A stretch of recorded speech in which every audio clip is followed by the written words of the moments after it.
Hi, everybody. Happy Monday. My name is Laura Mazzotta from Emerge Healing and Wellness. I am a Reiki healer and Akashic guide here on Live with Laura on Mondays at noon Eastern Standard Time. Today, I have Jessica Dugas joining us, and I'm going to introduce her in just a second. Thank you so much for joining us. If you could give us some hearts and some likes and share this out. I always offer free Akashic sessions. I put names into a hat if you share out. Actually, it's not a hat. It's my singing bowl. And I pull a name every week for a free Akashic session. So if you could share this out for anybody who you think might need to hear these messages today, that would be greatly appreciated. I'm going to pull a name now before we chat because I always forget. So today's winner, oh my goodness, she's going to be so excited. Danielle Hannon Wolf. I'm so pumped. All right, so I will shoot you a message and tag you in this video. So I'm so excited to have Jessica here because she, as she recently learned, was my first mentor in this whole spiritual and energetic healing journey. And she thought I must be wrong when I posted that, but no, she was my first one. And just her genuine nature and just, ability to be real and straight and clear about what this journey is about. And I really was drawn to her authenticness and wanted to introduce her to you guys because this Live with Laura show is really about offering people the opportunity to learn about different healing modalities and to get a chance to experience them a little bit so that they don't feel like it's so daunting and they get their needs met early on in the process. So Jessica is an intuitive mentor, and today we're going to be talking about holistic development and the importance of sharing our journeys with other people. She actually hosts a show called The Breakthrough that is focused just on this, and she's going to be talking about that in a little bit. She's also created and published her own oracle card deck called Colors of the Moon, and she's open to drawing some of those for you guys today too. So I'm going to turn it over to Jess and ask her if she could share a little bit about her journey and what got her to this point. So welcome. Hi. Thank you so much for having me on today. And it was quite not really a shock, but just sort of something I didn't even think about being that first starting point on your journey. And we were talking a few minutes before the show started about, when we mentor someone in that way and we're at the very beginning of their journey, it's so cool to see that growth happen. And that has been the case with you, my friend. And I'm just so proud of you and everything that you're doing. And I appreciate you just as much being on my journey as I've been on yours. And so thank you so much for that. Thank you. To give you just to backtrack a little bit with me, I didn't grow up in any kind of holistic mindset, spiritual mindset. Like I grew up in a very Catholic household. It seems like it's so, everything that I am now is so light years away from how I grew up and all of that sort of thing. And in 2010, my 24-year-old brother died of metastatic melanoma. And he was 4 years younger than me. And it really propelled me very quickly and very sternly into a place of what the hell are you doing with your life? And I looked at everything and I sort of, the first thing that made sense for me to look at, like I said, having not really been in any kind of space that like I am today, was my health, because I had had a lifetime of different health issues. And so I started going down that road, and I knew at that time, and this is something that I don't share with everybody, but everybody's going to hear it today. At that time, I was on 14 different prescription medications, and for different things. Over time, they would diagnose me with something, here's a pill. Diagnose me with this, here's a pill. And I knew that everything that I was doing like I sat there going, I'm on all of this. Why? It's not doing anything.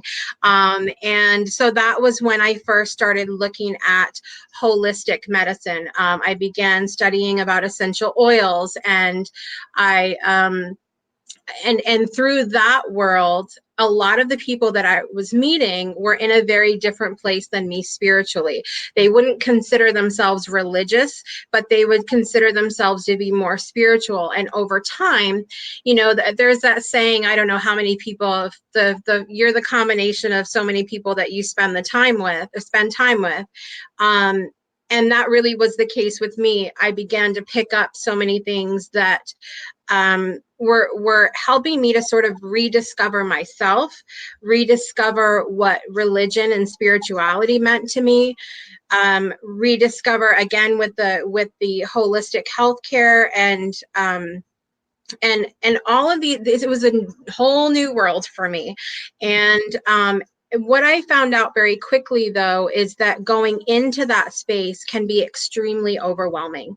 And because it's like, ooh, crystals and cards and astrology and essential oils, and it's like overwhelm, like all of this stuff. And it was something that I had to step back and go, okay, Jessica, this is too much going on here. And I had to sort of reevaluate how much I was taking on and what I was taking on. And because I think many of us that are, well, I'm gonna use a very bold phrase here. We're world changers. We want to see a world of shiny, happy people, including ourselves. And those of us that are like that, it's very easy to jump in and say, I want to adopt this. I want to do all of these things, but not really dive in with any one particular thing. And so our energy, although energy is abundant, our energy is spread all over the place, and there's a lack of focus that happens. And so when I knew, sort of as we've gone through this journey, I've always known that I wanted to share what I've been learning with other people. And I'll share share a little something with you. When I was around 8 or 9 years old, I had this idea that I wanted to have a seminar.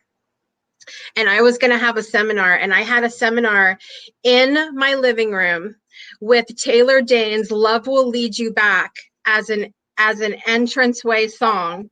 Okay, this is dating it just a little bit. Wait, can you sing that for us? Come on. I'm just kidding. And I invited my grandmother to come to this seminar that I was giving about how to love yourself. And I guess I sort of knew my whole life that I wanted to help people, but I didn't know how I wanted to do it. And looking back now, I'm like, damn, that was pretty profound for an 8 or 9 year old to have a seminar about self-love. Yeah, seriously. You think about your own kids now. Yeah, my own kids. No, that's not happening. Yeah, they give me a seminar on how to build a good house on Minecraft. So oh, that's where we are today. That's where we are today. But I knew I wanted to help people. And so throughout my process of when my brother passed away, I began helping people with grief. I led a grief share program at the church that I was going to. And I had been involved with different MLMs. I had been as I learned things, I would teach it. If I learned it, I would teach it. If I learned it, I would teach it. And that's sort of the journey that I've been on. And I really learned the importance of sharing your story, of being vulnerable, of not just like, okay, I've been through all of these things and this is how great it turned out, or this is how it failed, but to share all those little bits along the way is so important. And I want to quote your page from this week where you said, it is a process, not a light switch. And the reason why we get so caught up in thinking that it's a light switch is because there's so many of these before and after stories. We don't have people coming on in the middle and saying, today really sucked. And today I did this really well. And today I adopted this and it worked well. And I'll follow up and let you know how it is in a week, and we don't have that sort of ongoing story of how things are going. We're sort of obsessed with this is what I did, and now here I am, down the road. We see it as a light switch. So I mean, on social media, like on Facebook and stuff, we see such a small portion of people's lives. You currently don't see the printed homeschool papers I literally have spread out on the floor in front of me. Yeah. Because I have this beautiful background. You have a beautiful background.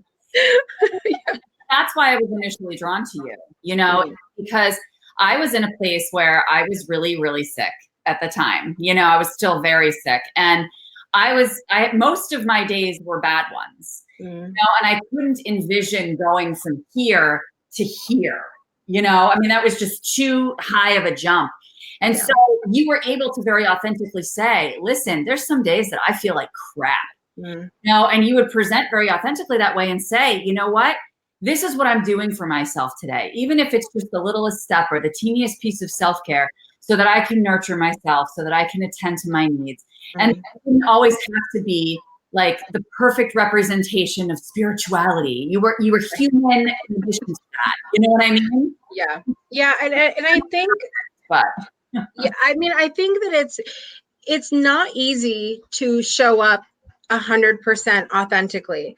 It's easy for us to sit back and say, oh, just be yourself, just be authentic. It's not that easy when you're putting yourself out there in front of a community, in front of an audience. And it was something that I had to learn to be that way, because one of the things that I loved growing up as a child and as a teenager, I was really involved with music and drama. And so every time I would get on stage to sing or to perform, there would be all of this prep in order to do that. You would fix your makeup, you would fix your hair, you'd have a costume, you'd do whatever. And you could be, there was a freedom there that you could go out and be whoever you wanted. You didn't have to be yourself. You could be whoever you wanted when you went out on that stage. And so this idea that we can come on and connect with our audience, with our communities, with our tribe, with our people, and not have to do all that prep is something that it's not always easy to do that. And so for me, I love hate those videos of the on this day that pop up from time to time from Facebook, because I look at the videos that I did 5 or 6 years ago and went, really, Jessica, you came on camera like that? Exactly. It's a fun time to look back at that stuff. Yeah, and I think that's what's so refreshing about it, is being able to say, I remember when I first launched this business, and I was mildly nervous, but then when I actually launched it, I was like a wreck for about a week, because I'm like, oh my God, what's this person going to say? And you worry so much about what all these people are going to say and how they're going to react. But what you don't consider is how many people are going to fall in with you that are so in alignment that it just expands your world. And everybody told me that a million times. But until you actually do it and feel it, you don't fully get it. You know? So it's really about encouraging the people to be brave, to be bold, to be authentic. Speak your beliefs. Speak what, obviously don't be pushy and annoying about it, but you don't have to hide. You don't have to hide. Because I feel like that's what gives us a message to ourselves that we're not fully committing to ourselves. Still held back, and the more that I step into that, the more I expand, and the more that comes and flows to me. It's amazing. Yeah, I agree with you. And I think that there's sort of a flip side of that happens as well. So you mentioned the breakthrough show that I do. When I first started the show, I've joked about this so many times over the last couple of weeks as we're getting ready for season 3, that when I first started the show, I was kind of like, this might be fun. My mom might watch. It'll be cool. Like I had zero expectations of what the show was going to be. And there were some episodes where you could tell that I put more time into how I appeared on the screen. And there were some episodes where I look back and I'm like, Jessica, you own a brush, and you could go do that. And so it's funny to me. There's been so much more pomp and circumstance going into season 3 because I didn't think there was ever going to be a season 3, and we're booked through next year, and we're planning a live event next year. And it's like, there's something that sort of happens where you learn to be authentic and put your best face forward at the same time. So I feel like I'm at that place now where I can be absolutely who I am. And that also means that part of who I am is the business person. And I'm taking that extra 15 minutes to put my face on and feel really good about how I look on camera. And my affirmation that I've had for 2 months, and this, so you talk about vulnerability here. Okay. My affirmation that I've had the last 2 months is, I am creating the most popular and influential talk show in the world. That is kicking my rear end because I say to myself, what if this was today the most popular and influential talk show in the world? Would I look the way that I look? Would I feel the way that I feel? Would I act the way that I act? I look at everything from like, no, I probably wouldn't have things spread around my office like this because I'd probably have a TV camera here or something, you know? And so I think it helps me look at every little part of my life and learn how to be authentic and still professional and businesslike, and to go for those things that I want, you know? And so it's interesting to see too with myself how I've changed over time as well. But I think that that's important when we talk about telling our story. That's what's important for people to see. I'll show anybody any videos of me from 6 years ago, and you wouldn't like, you could see that this literally has taken years for me to get to this point. And 6 years from now, I'll look at this video and go, really, Jessica? It'll be the same thing. I'm so glad you shared that, because it's really about speaking things into existence, right? It's doing that what I hope for the future, what I'm looking for my future self to be, right? I'm grateful for my future self, but saying it in the present tense and acting and being in the present tense how you kind of want yourself to be going forward, you know? And I love that, because it's speaking it into existence, but it's also encouraging you to take action sometimes on a daily basis that supports that vision of who you want to become. Right. I mean, it's scary. I mean, the biggest thing with affirmations, right, is that we want it to be in alignment, but also push us forward. And so there are some days where I'm like, I have to add those words in there. I am in the process of creating the most influential talk show in the world.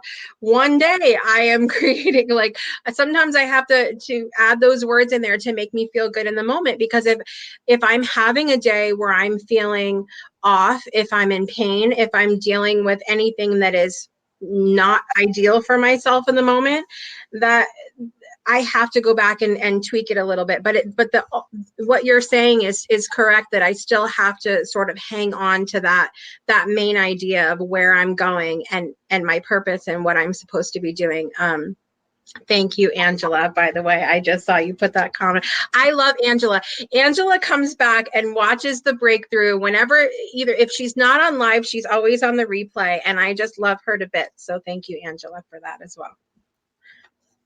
Yeah, no, I so appreciate that you're able to just be so honest and forthright, you know? And I think that's why people connect so well with you. And that's why when I started too, a lot of this stuff felt so over my head and so woo and so like, but you started with me with affirmations, you know, something that you can say is very simple, which at the end of the day, really, I mean, it is, but it's not, because they hold so much power.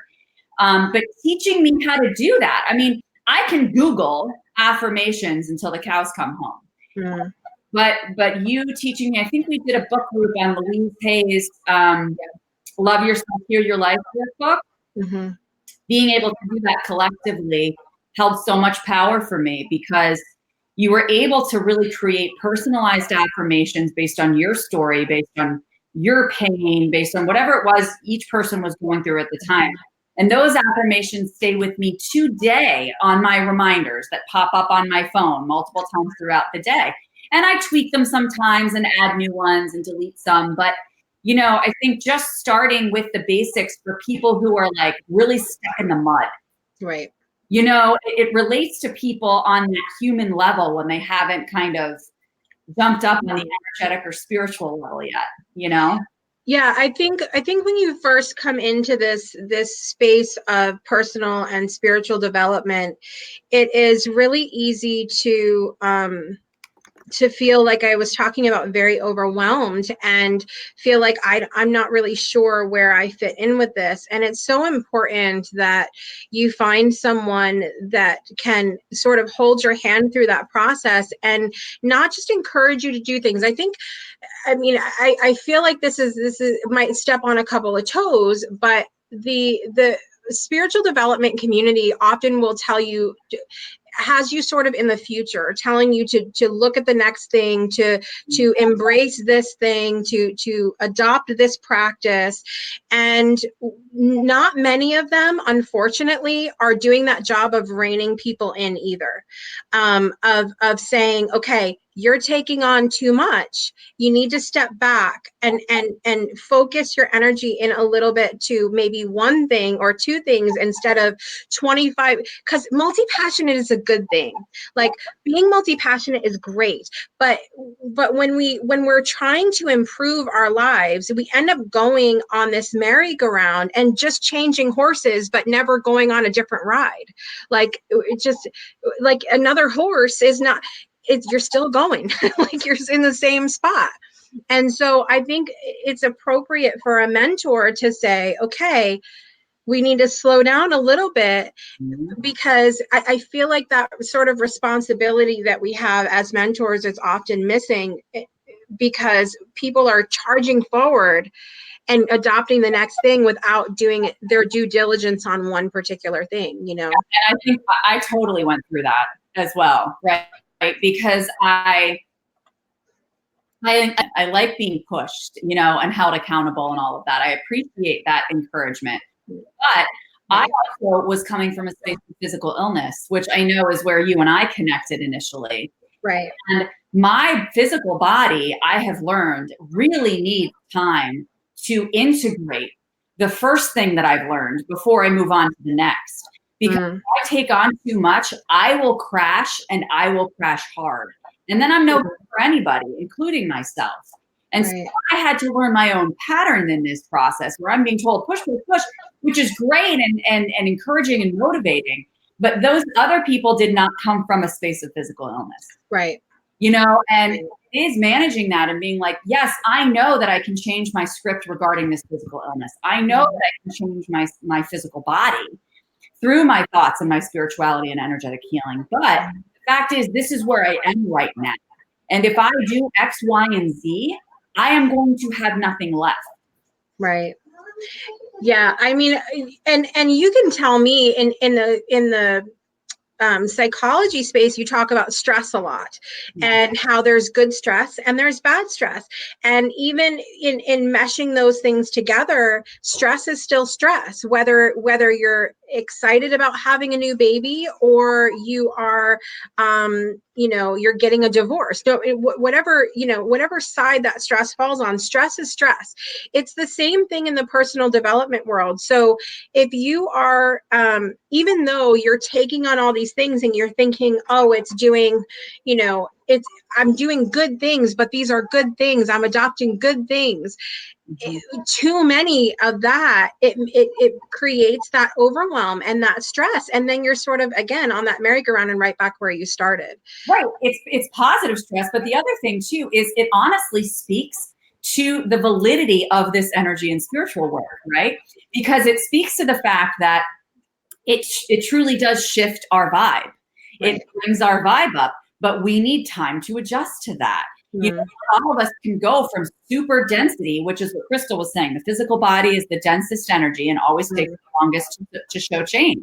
Right. Coming from this very heavy energy and just jumping all the way up, it's a shock to our system. You know, we need to kind of ease in and take it a step at a time. Yeah, absolutely. And I think that, you know, it's really easy to sort of be in that in the dreamland space when we get in the spiritual world. Like we're, oh, everything's going to be so awesome now and positive and amazing. We are I'm very much committed to the sort of stance that we're doing our personal and spiritual development while remembering that we are in this human life for a reason. And if we were supposed to live in the 5D 24/7, as my good friend Prophet Calvin Witcher says all the time, the 5D isn't going to pay your rent, honey. Like, so there's very human things that we need to do and we need to be aware of. And while all of this spiritual development is fantastic, and I believe it feeds our soul, we also have to remember that we're human beings. We are human beings, and what's going on right now is literally the most important thing. And to honor that and appreciate, you know, where we are in that moment and the messages that we're getting. I think sometimes when we get on that forward path, like Angela was talking about here, I'll put her comment up. We cover our faces, but you know, talking about how we want to do all this stuff now, right? How many times have I signed up for like 6 programs at once? And I, oh shit, it took too much time, you know, and you go, and you lose sight of being in tune. You know, I leave myself little space to say, oh, wait, what are the messages I'm getting from my physical body, my emotional body, my energetic body that allow me to be that bridge between the spiritual and the energy, you know? And that's really where we are. If I was in the 5D all the time, I'd be freaking dizzy and running into walls and we wouldn't be able to have conversation. Right.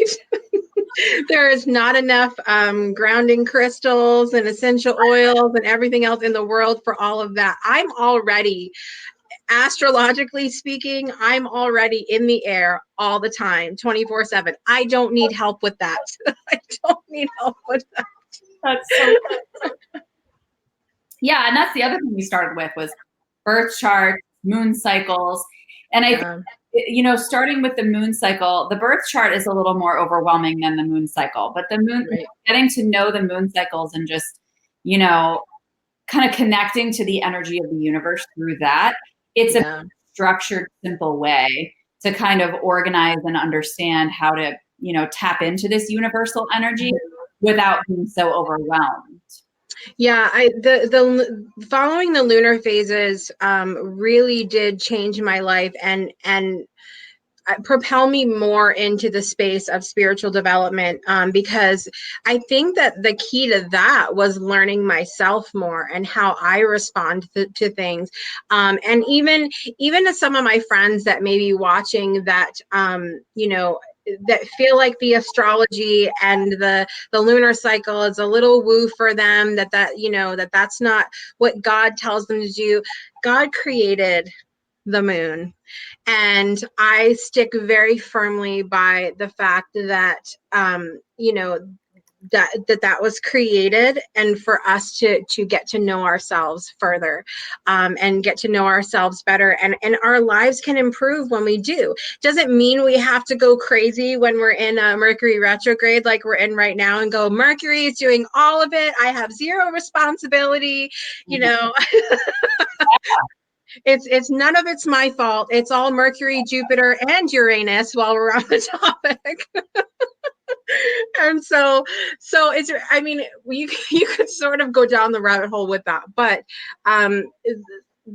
the key to all of that for me is less about looking at the future and more about getting to know myself right now and where I'm at and how I'm responding to life and how can I be step into the person that I'm supposed to be today, right now, right this second.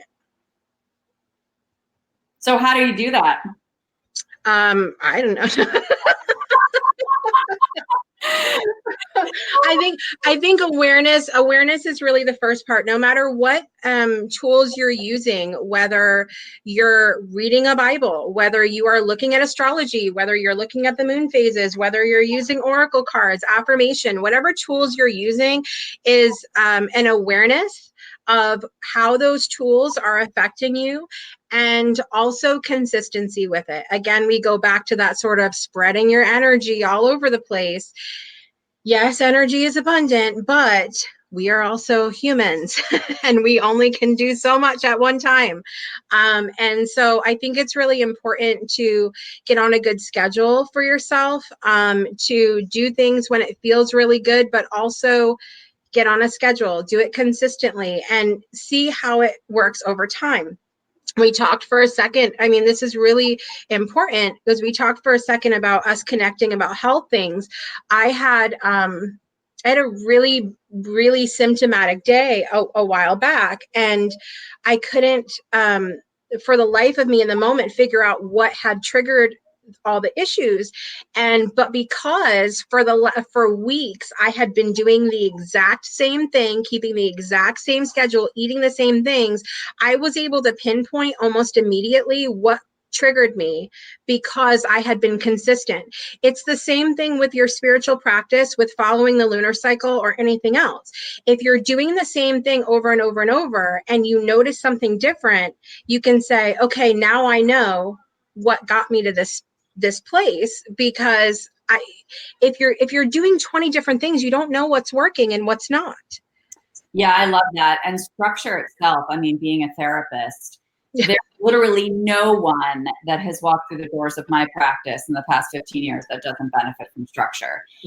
It's just, it solidifies, you know, so much. It's something it's a foundation people can fall back on. It's like a scaffolding, you know, if they're feeling emotionally spent or if they feel like they don't have that family or that support center that they can fall back on, you know, and that structure, it again gives us that message to ourselves that we are committing to ourselves, that we value ourselves enough to be consistent. Because I think that when I first started affirmations, I was like, oh my God, this is a bunch of BS. I don't believe this is like, you know, the positivity train. Oh, I love myself, you know, that kind of stuff. I hate it. I was like, this is ridiculous. And then when we did that book and we started like coming up with ones that were really personal and they really just like felt like they were close to my heart. And I was consistent about it and had reminders going off so they were in my face. I was like, oh, I started realizing these things are starting to become automatic, you know? So Yeah. I posted something on my Instagram a long time ago that was about like self-discipline equals self-love. You know, it was the most simple message. But I really believe that because we are committing to ourselves when we commit to that discipline. And when I fall off the discipline train, I do start to get more symptomatic and I do start to realize I'm not prioritizing myself. Yeah, it's true. And I think that it took a while for me to, there is Holly, and I'll share that with you in a minute. it took a while for me to be okay with, because another thing that I teach is scheduling itself.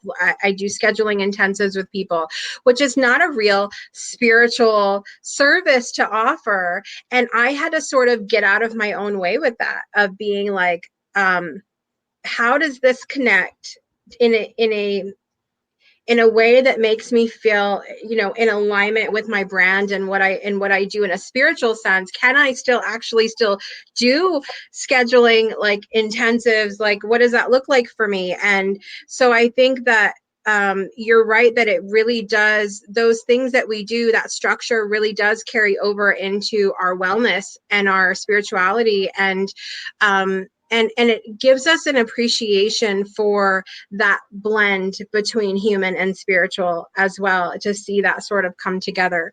Can I answer Holly's question? I want to answer her question as well about the moon book. Yeah, no, absolutely. Go ahead. So I love Moonology. Is a fantastic book. And I also have you can go to my website, which I'll post down after, and you can get my free handbook that gives you all the basics of following the lunar cycle as well. The handbook is key. I'm telling you. I print them every year, and I have them in the front of one of my many binders. But anyway, so I put it there because no matter what date it is, I can just jump to it, right, with the calendar, and I can say, okay, what are we in and what's going on? And I can flip to the next page and it'll tell me, okay, what this phase is about. And then there's the questions. And it's such a good way of organizing and a reliable tool to come back to over and over again when you're feeling like, okay, I've been stuck in something for a few days, and then you can kind of check in with it. So that's it right there. That's exactly how I teach people to use the lunar cycle and astrology and all of these tools we have. We don't need to live in a space of taking the book and going, okay, 3 times a day, what just shifted in the planets? We don't need to do that. Mm-hmm. We need to be aware of ourselves. And when we notice something off, we can say, okay, let me check in and see what's going on. And using it as more of a reference. Like, you wouldn't, as you're writing a letter, you don't keep a dictionary open to look at how to spell every single word. You refer to it when you need to. When there's something comes up that makes you feel like, am I actually spelling cat right today? Do you ever do that? Do you ever like go, the cat just doesn't look right to me? No, I'm going to say no. Lies. That's all we have here. So it's using it as a reference, whether you're using Moonology or my lunar handbook or whatever it is that you're using. Go to it every now and then, and when you feel something come up. Sometimes it's good to peek at it first thing in the morning, but I would say we get too caught up in that, like, and we allow it to define our day.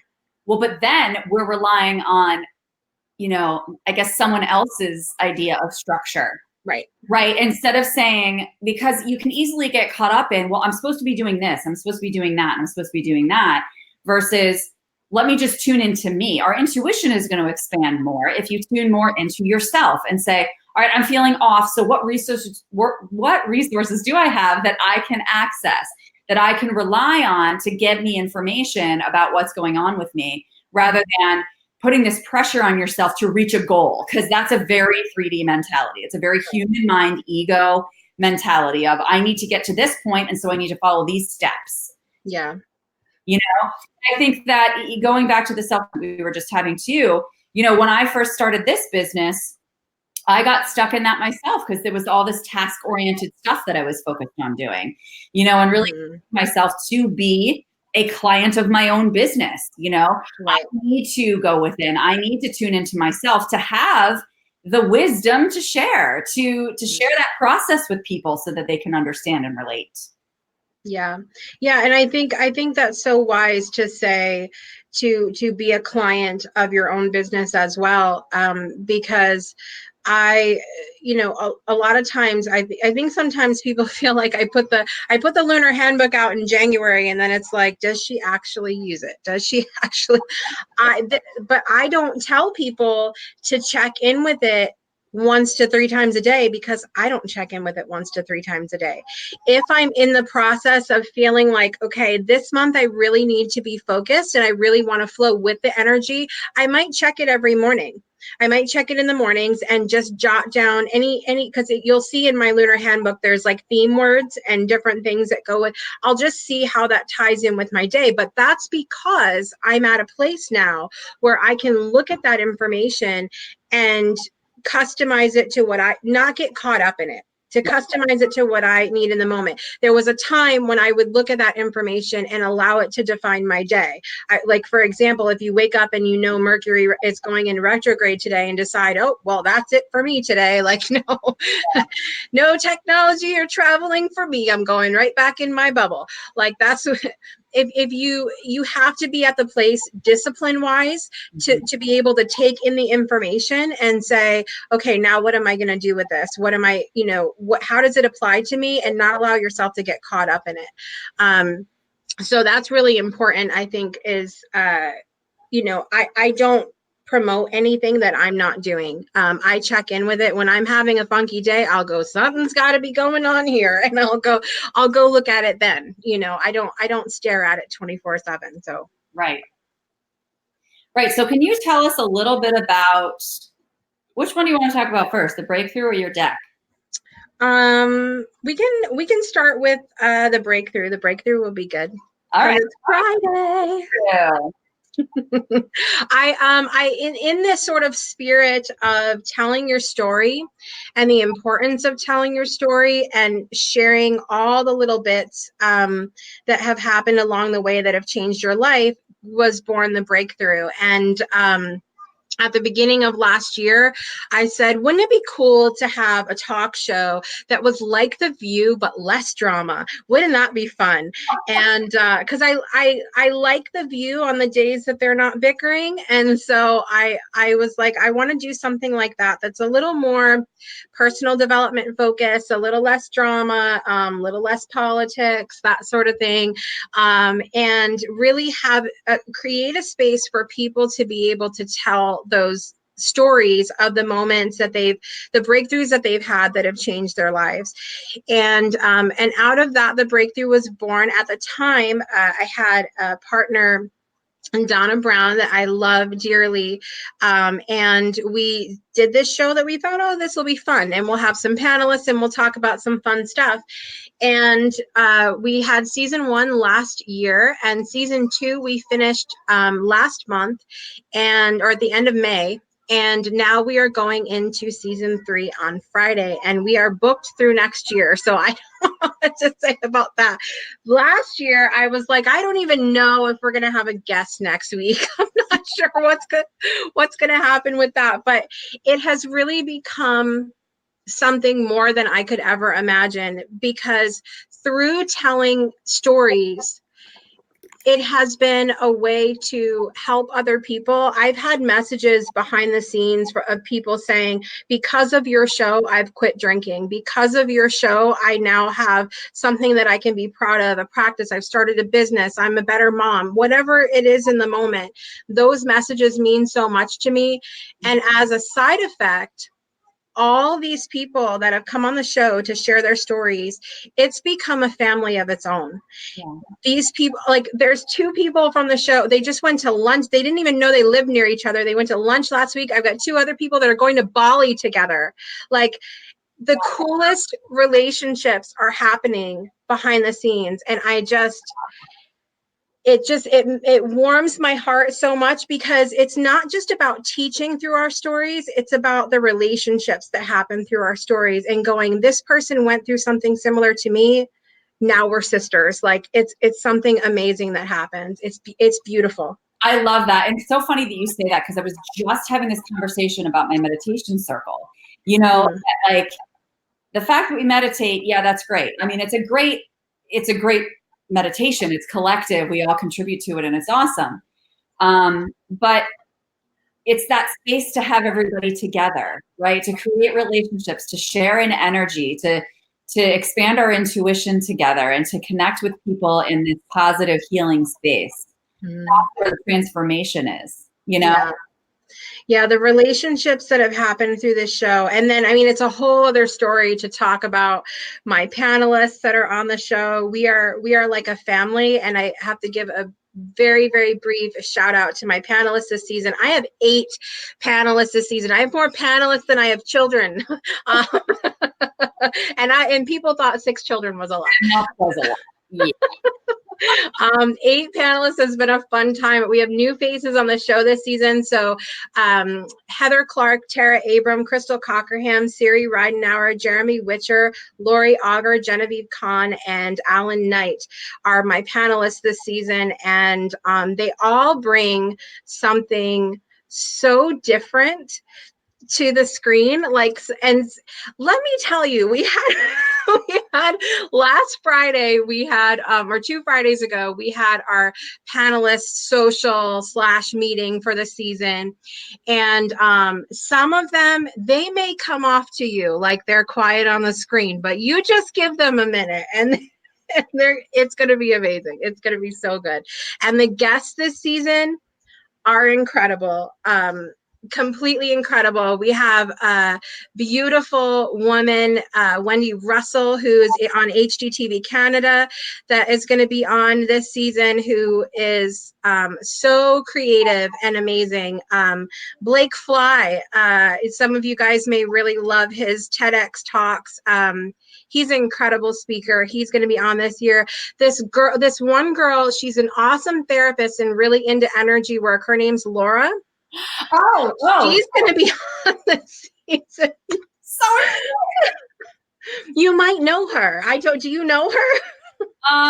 in passing. It depends on the day. Yeah, right. So Laura's going to be on this season. My cousin Jim Spinato is going to be on this season. It's going to be Bring Your Cousin to Work Day, and a lot of fun. So I'm just so excited about not just the show and coming back, and because it makes my whole day. I could wake up feeling completely garbage on Friday morning, and at 12 p.m. Central Time, I'm on, and then my whole day is amazing. I just love everybody involved. Then too, that it has expanded to the beauty that it is, because you're in the energy of just excitement and enjoyment of it. Mm-hmm. You're really in it and you're loving it, and that comes across because you're fully embracing it. Yeah. It's more than I ever planned, expected, anticipated. It's more than I ever thought it was going to be, and I'm so thankful for it. And to now be planning a live event next year, about a year from this time, we're gonna do it live, and I'm a little okay about that. And and then it's blowing my mind, because now I want to reach through. I'm a huggy person, and I want to hug people, and I haven't been able to do that through the screen yet. So I want to do that in person. And also it's just really going into this season, we are also launching our community called After the Breakthrough. And when we talked before about the importance of all the details in between the before and after story, that's what After the Breakthrough is going to be about, and really creating the relationships further, and also creating those relationships so that when we do the digital events and we do the live events, that those people, that it's like seeing a long lost friend. That's what I want to create. Yeah, I love that, because what I say too, when I first started this business, and even now, I'm like, I'm just having fun. Like, I just really enjoy this. It's fun. It's fun to connect with people. It's fun to have these conversations, and we're sharing at the same time. But it's just it fulfills my life. It fulfills my soul and my spirit. And the hope is obviously that it fulfills others too and shares that information. But choosing to do what enriches us, that's what being authentic is about. Right. And I loved what Angela was saying in the comments about the ripple effect of the show, because I really felt going into season 2, I was feeling a little selfish, and I'm being very real about this. I was feeling a little selfish because I was feeling like I'm getting so much out of this show. Is everybody else getting, like, is it worth it for me to even continue? Is everybody else getting something out of that? And I realized that because I do get so much out of it, and because I put so much into it, that does ripple out. It ripples out into the panelists, it ripples out into the guests, and then further into the fans that watch the show. And so that sort of selfishness that we sometimes feel is a wonderful thing, because when we do focus on ourselves and what brings us joy, it does spread out. And so I loved that Angela mentioned that ripple effect as well. I love that. That's so funny. That's exactly what I was thinking about my meditation circle like a month ago. Because I was like, you know, how much does this serve people? Is this something they're really interested in? Or, do they have other needs? Should we shift it to do this or that? And I was kind of questioning, what is this? What shape is this going to take? But every time I do it, I'm like, I love this so much. Like, I love getting everybody's journal entries. I love putting it all together. It's like so awesome to me to see like how intuitive and expansive this is when you put everybody's stuff in. Yeah. And I'm like, I love this. It's so fulfilling. And I'm like, well, even if it's just like me and these, a couple people that want to come in and out every once in a while, that it's serving myself. Yeah. Yeah, I love it. I think that's where we have to start. And that's that it was the same, and this makes a great segue. It was the same as how I felt when I created my oracle cards as well. That I felt like I had to be, when I first thought about creating cards a long time ago, I felt like I have to be in this space of perfection. Like I have to know all of the things on the planet I have to know. And then we can talk about doing cards one day. And good luck knowing all of the things for those of you that have ever thought that. And so I had an incredible, powerful dream one night. This was right at a period of time when I was first teaching about the lunar cycle, and then really getting into, I had received my Reiki Master attunements and teacher attunements and all of that.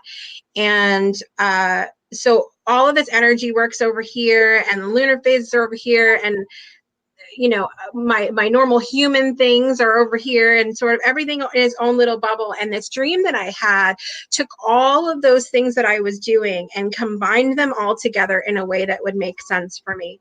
And it was a very visual, vivid dream. And I had shared jokingly with everybody that I never had dreams that made sense. Like I would always have dreams of like pigs in dresses eating pizza in the middle of a poppy field.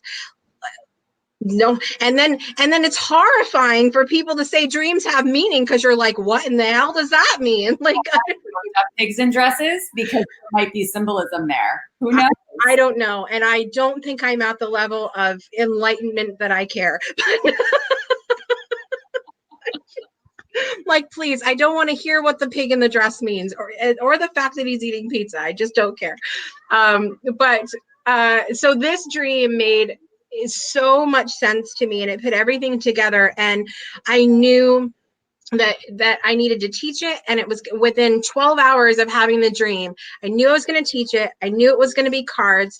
I painted the pictures on the cards and wrote out all of the meanings to all 48 cards, and in reverse, within 12 hours of this dream. And so I kind of shocked the hell out of myself in that way. Squirrel dreams all the time, Angela. And so this project became about me. Mm-hmm. It became about what made sense for me. And I knew that the right people were going to get this deck, and that the right people, it would make sense to the right people as well. And so it became that focus on what I needed to get out of me, what I needed to express artistically and in words. And I just let it flow. And I had the deck in about 6 months after the dream. So it was crazy. Well, and it's funny too, because right before I logged into the meditation circle last night, I opened the records and I pulled a card because I was feeling a little bit like I needed some wisdom. And the card that I pulled was from Archangel Gabriel, and it said, the wisdom it shared was to be creative just for the sake of being creative, you know, not to think about what value it's going to hold or how you can market it or what you can turn it into to share with others or whatever. Just be creative. You will serve yourself the most if you do it for the act of creativity and for feeding your soul. And I think that's such an important message and a reflection of what you did with your deck and with kind of doing your own thing for like 6 months to serve yourself. Yeah. When I went into it, there was like a lot of, you know, when I mentioned it to a couple people, they were like, well, what's your marketing plan, and who are you going to market to, and where are you going to market at, and how are you going to do this? And it was just like, I don't know. I don't have any idea. Like, I can be a marketing genius at times, but this was not this was not one of those moments. I was just like, I'm just going to do this, and I know that to entrepreneurs and business people that this sounds haphazard, but I'm just going to do it. And it's kind of like that with the show too. Granted, we're getting a little more structured now in how we do things because we have sponsors now, because we're growing now, but it's still that sort of, if I wake up tomorrow and I don't feel it in my heart like I feel it right now, then it's got to go. You know. But that's how you mentor people so successfully. Thank you. Teaching them to do the same thing for themselves. You know, you wake up in the morning, you tune in. Do you feel it? Do you not? What are you feeling? And let that be your guide as to your next steps, your morning structure, being selfish enough to say, this is what I need today. Yes. You know, and that's how you teach other people to do the same thing, because you're living it, you're walking it. You know the pitfalls and the holes in that process. Yeah. Yeah, you have to. I mean, I think the biggest thing about everything that we've talked about today is the discovery of yourself. Yeah. And to discover yourself in a holistic way. You are not just a body, you are not just a mind, you are not just a spirit or a soul. You are all of those things put together, and you have to find some sense of balance in throughout those things that works for you. Yeah. Not a cookie cutter system of how you're going to discover yourself. That just doesn't work, in my opinion. We are different. We're all so different. And you have to come back to knowing yourself. And once you start to know yourself, that process of saying bye-bye to everything else and saying hello to all the amazing things you want to do becomes so much easier. Yeah. And sort of the one thing that I'm still working on is that process of releasing all of the crap that we hold ourselves to with other people.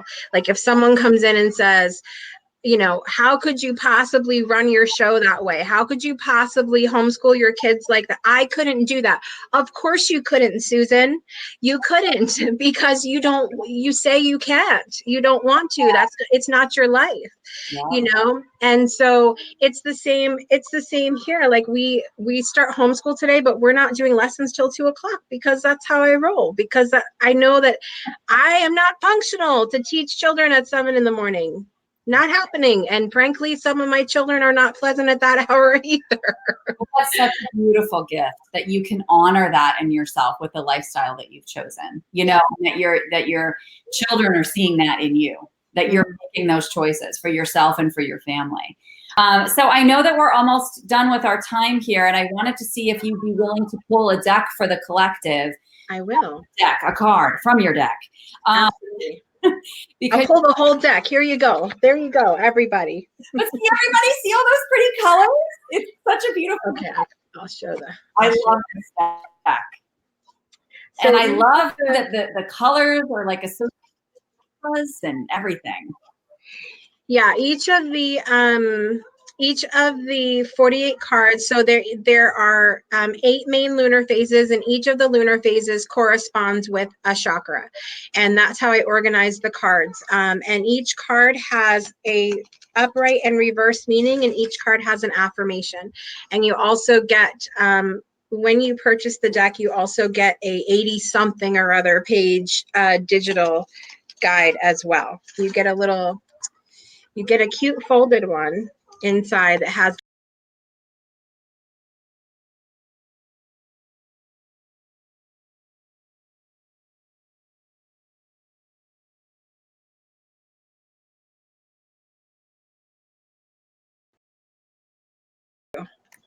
let's do 2. Are you still there, Laura? I'm back. I don't know why it just kicked me off for a second. You left me. You were like, I don't want your card. In the dust. All right, so I have 2 cards, and this is so fun. This is fun because we are coming up on the new moon on Wednesday. New moon is the very beginning part of our lunar cycle where we have the opportunity to begin fresh. And I always loved that feeling. I love a Monday. I love a birthday. I love a new year. I love that feeling of starting fresh. So I love that that's what the new moon provides for us. But the first card I have for us is card number 2. It's in reverse, so I'll show it to you upright so you can just see it. And it's the new moon card. It's the new moon card, and my phone is making noise. So this card is all about envisioning things in your life. That process of visualization is so important. The affirmation is, I envision my ideal life with enthusiasm, feeling into that kind of life that you want. And the reverse meaning is illustrate. So this is going to invite you. This is so good after what we talked about. Illustrate it. Don't just envision it in your mind. Get artsy this week. Color a picture. Get out the crayons. Color a picture or paint or chalk or whatever you want to do. Get artsy with it and really envision what you want, but illustrate it. And when you, through this process of illustration, you really feel it. You feel those things, right? And the other card that I have for us is the opposite of the new moon. It's the full moon. And so this is reminding us, it's a circle card, and it says, I feel safe and uplifted when I circle with my peers. I feel safe and uplifted when I circle with my peers. It came to us in the reverse, which is solitude. So this is reminding us to keep that balance between having our community that we have that lifts us up and checking in with ourselves. You have to go within and get to know yourself. And like Angela so beautifully said, that's going to ripple out to everybody when you have that focus on yourself. So envisioning what you want, getting creative, spending that time with yourself, and then sharing it with your peers. That's our message for this week. I love it. And such a perfect reflection of the breakthrough show for you. Right? You were talking about like the envisioning of what this could be and the affirmations that you're using and the connections that are coming from that. I mean, it's just such a testament to everything that you've done. Thank you. Yeah, it was good cards today. Well done, Spirit. Good job, universe.